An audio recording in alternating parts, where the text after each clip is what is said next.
Aise, halo. Halo, we nani? Mimi ni Mwarabu naitwa Ahmed Gumbo. Ahmed Gumbo? Ahmed Gumbo, mmiliki wa kampuni ya usafirishaji ya Average.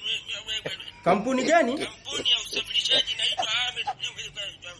Sikusikii vizuri, hebu taja kwa utaratibu. Kampuni gani? Kampuni ni Average Transport. Aiwanda.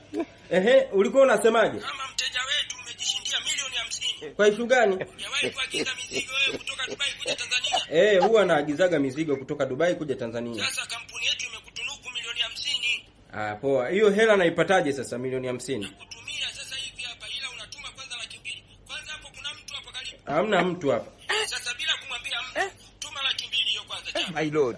Natuma kwenye namba hii. Ndio, changamka basi wewe. Sasa bwana Ahmed Gumbo, Tuma hiyo pesa nikutumie milioni 50. hebu ngoja kwanza Gumbo, usiwe na haraka. Kama ni pesa mimi nitakutumia na wewe unitumie hiyo hela milioni 50. Nani anakataa pesa bwana? Fanya haraka na wateja wengi. Gumbo, Nakusikia wewe. mimi kweli huwa naagizaga mizigo kutoka Dubai kuja Tanzania, lakini sijawahi kusafirisha na hiyo kampuni yenu. Unataka milioni 50. To be honest, mimi mara nyingi huwa nasafirisha na kampuni ya Hopex Express Cargo. Wala, sasa mimi ndo hao. Wewe ndio hao? Tuma 200,000 upate milioni 50 wewe. Wewe hamdala kiuno? La haula, ananijua. Huwezi kuwa Hopex Express Cargo wewe.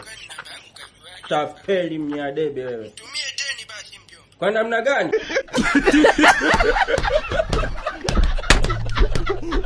Yo, shout out to Caesar, man.